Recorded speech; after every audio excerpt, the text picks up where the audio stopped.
Bismillah wassalatu wassalamu ala rasulillah wa ala alihi wa sahbihi ajma'in, amma ba'd. Assalamualaikum warahmatullahi wabarakatuh. Alhamdulillah mga kapatid sa pananampalatayang Islam, dito po tayo sa topic po natin na sala. Okay, alhamdulillah ay naumpisahan po natin ito nakaraan. Okay? At binanggit natin yung kahulugan ng sala at yung fadl, yung kainaman ng sala. Okay? Ang sala, ang kanyang literal na meaning ay ang dua. Ito ay panalangin sa Allah subhanahu wa ta'ala. At magkaiba yung tinatawag na wassalatu wassalamu. As-salatu ala nabi, okay? Magkaiba yun. Magkaiba yung, kasi merong iba na sinasabi nila, ano yun, nagsasala ka sa para kay Propeta Muhammad? Okay. Yung sala na yun ay dua. Dua. Okay, panalangin para kay Propeta Muhammad SAW. At iba naman yung sala para sa Allah subhanahu wa ta'ala. Okay?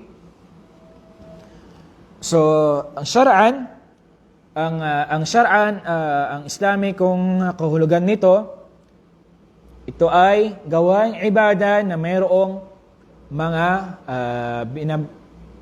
binibigkas at mayroong ginagawa na exclusive lamang para doon. At ito ay inuumpisahan sa pamamagitan ng pagtakbir, ng sabi ni Allahu Akbar. Ito yung tinatawag na takbiratul ihram. At yung muqtatamatun bi at-taslim. At ito ay nag-e-end sa pamamagitan ng pagtaslim. Ito yung pagsabi ng Assalamu alaikum wa rahmatullah.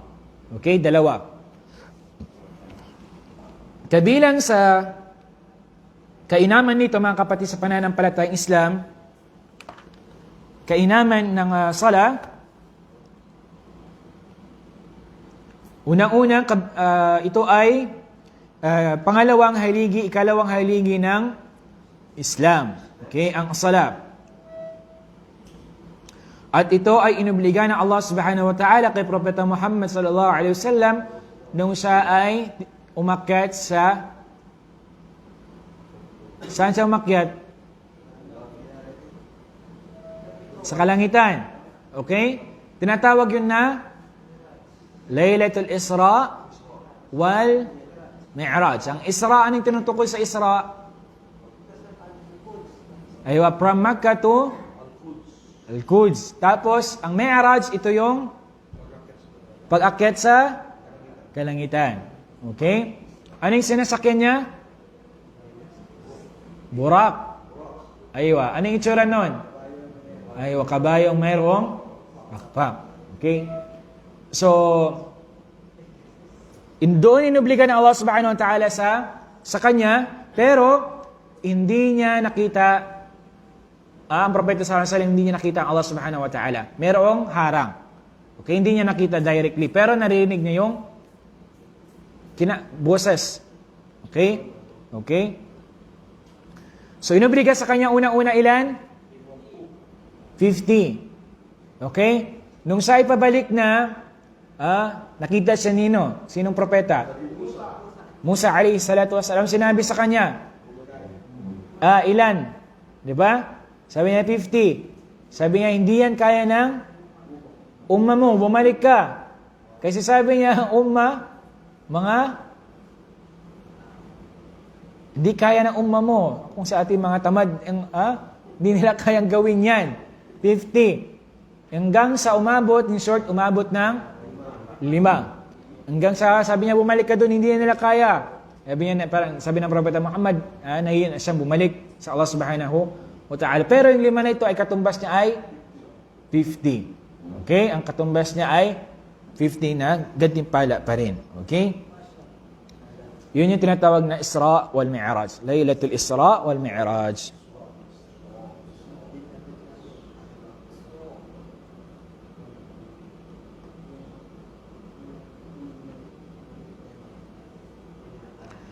Okay, maraming mga hadith na tumutukoy dito sa kainaman ng sala. Okay?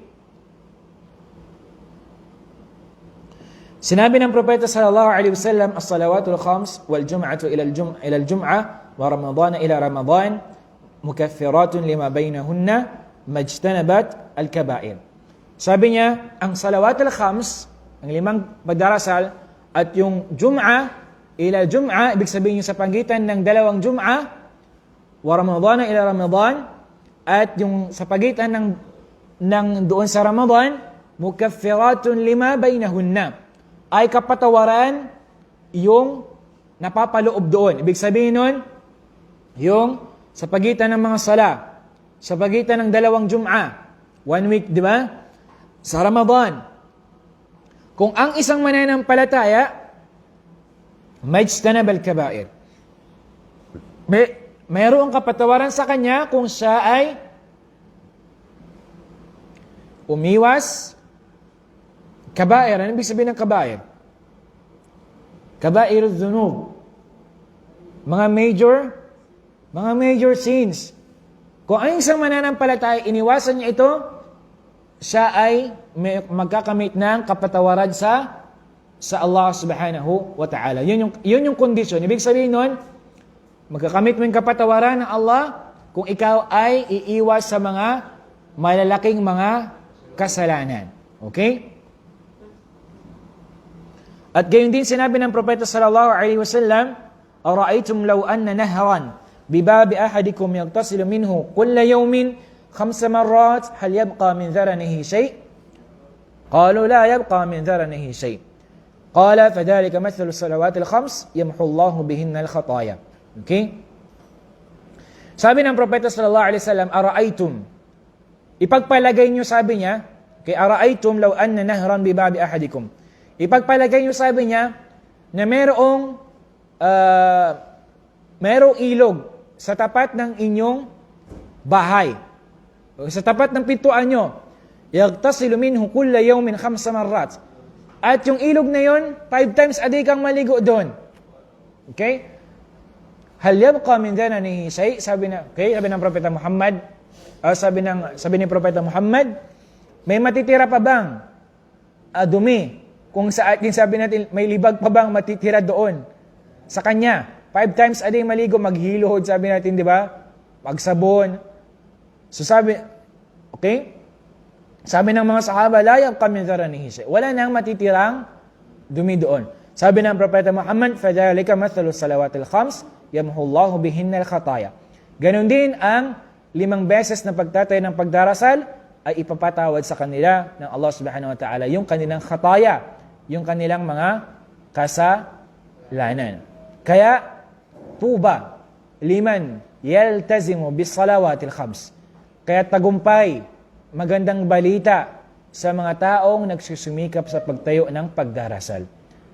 Ang problema, kasara naman, kalugian sa mga taong hindi nagsusumikap magtayo ng pagdarasal, pagsasala. Okay?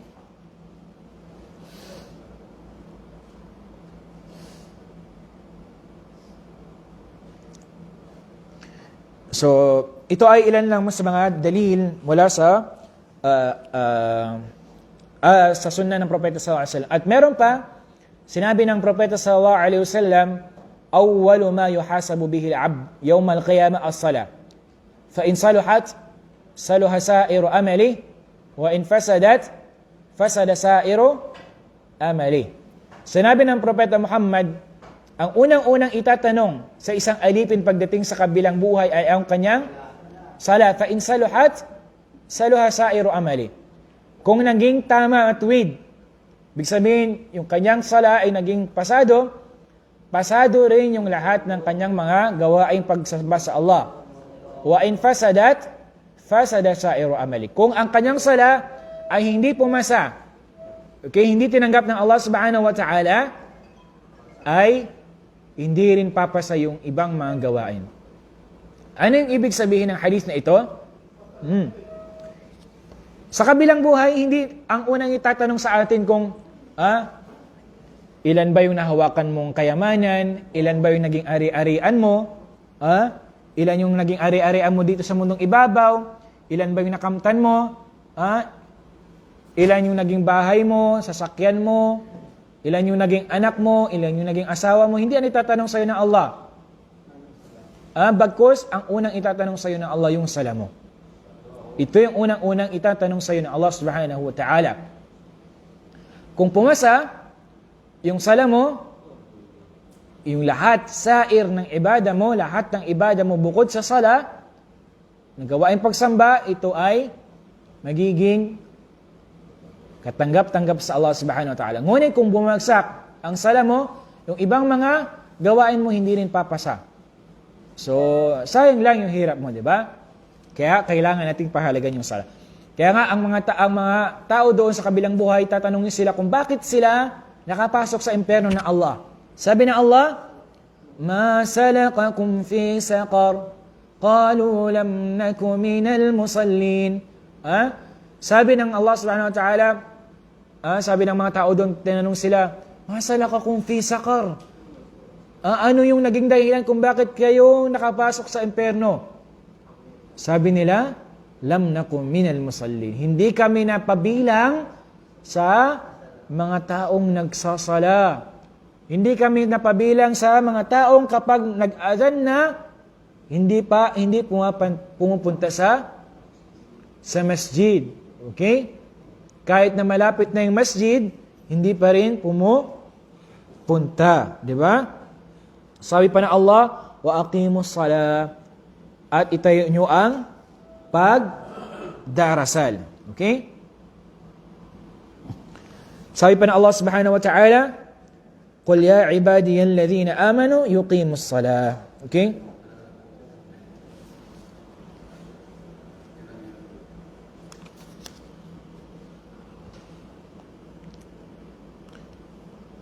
So, ang pagdarasal, mga kapatid, sa pananampalatayang Islam, ito ay obligado sa mga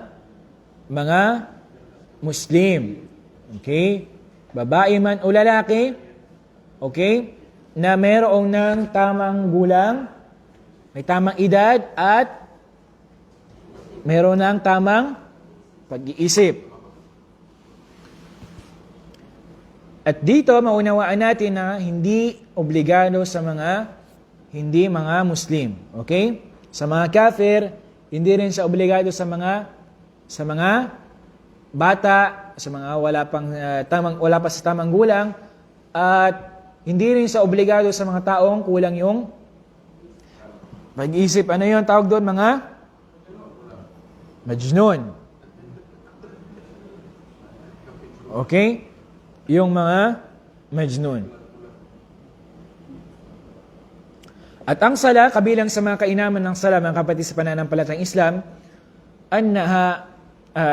ang sala, ito ay pumipigil sa isang mananampalataya sa paggawa ng kasalanan. Sabi ng Allah subhanahu wa ta'ala, "Inna salata tanha anil fahsya iwal munkar." Ang sala, ito ay pumipigil sa isang tao, sa isang mananampalataya, na siya ay makagawa ng mga ipinagbawal ng Allah subhanahu wa ta'ala.